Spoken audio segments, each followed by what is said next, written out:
as you can see, nagigising ko lang ngayon, wala pa akong ligo kasi 7 AM pa lang ng November 22 at naisipan kong mag-video para isama ko kayo sa pagpapa-adjust ko ng braces. Excited na ako magpa-adjust kasi ang tagal-tagal ko na hindi nakakapag-adjust at isasama ko kayo. Titingnan natin kung ano yung mga gagawin sa ngipin ko at kung ano yung mga protocol na dapat natin sundin. So, mag-ayos lang ako at i-update ko kayo mamaya. Bye! So, magtututwash muna tayo.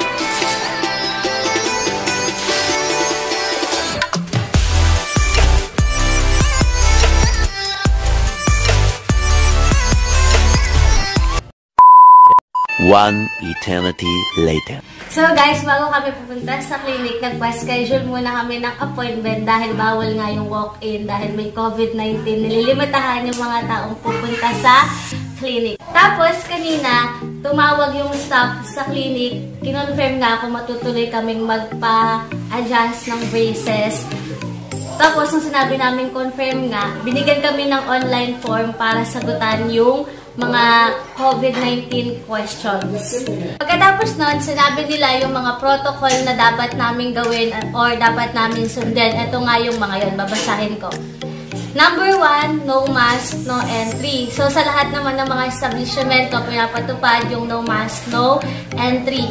Pangalawa, strictly by appointment. Yun nga, bawal yung walk-in. Bawal pumunta ng walk-in kasi nga nililimitahan yung mga taong papasok sa clinic. Pangatlo, all patients will be subjected to thermal scanning. Temperature higher than 37.5 will be deferred of treatment. Kapag ka 37.5 pataas na yung temperature mo, pauwiin ka na, hindi ka na papapasukin sa clinic. And then, all patients will be subjected to pulse oximetry oxygen level of 90% and below will also be deferred. So, dinisinfect nila kami gamit yung oxygen, yung hangin. Companions are strictly not allowed except for minors or seniors. And patients shall fill up COVID-19 questionnaire. At kailangan na kami just kasi bawal ipasok yung mga sapatos sa loob ng clinic. Aside dun sa adjustment fee, magkakaroon din ng additional fee para sa infection control fee. So, yun lang yung mga guidelines at protocol na sinunod namin papunta doon sa clinic. So guys, ayan, paalis na kami. Pupunta na kami sa dentist. Papakita ko na lang sa inyo kung ano yung mga gagawin namin doon. See you! Ayan na guys, nakasakay namin sa tricycle.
Hi guys, so ngayon nandito na kami sa labas, naghihintay kami kasi may mga tao pa sa loob. Nandito kami sa waiting area.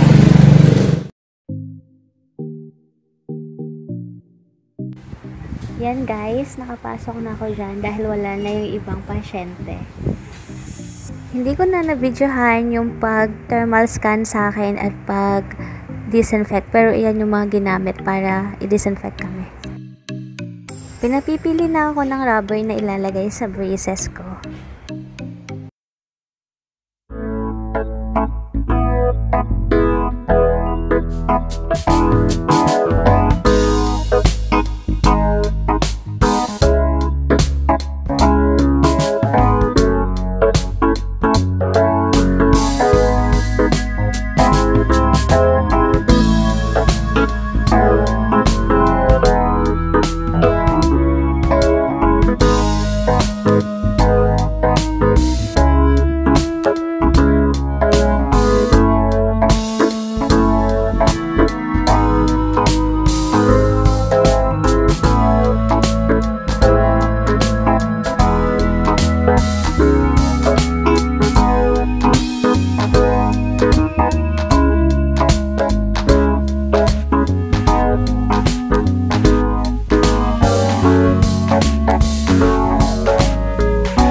Tapos na kami at pauwi na kami niyan.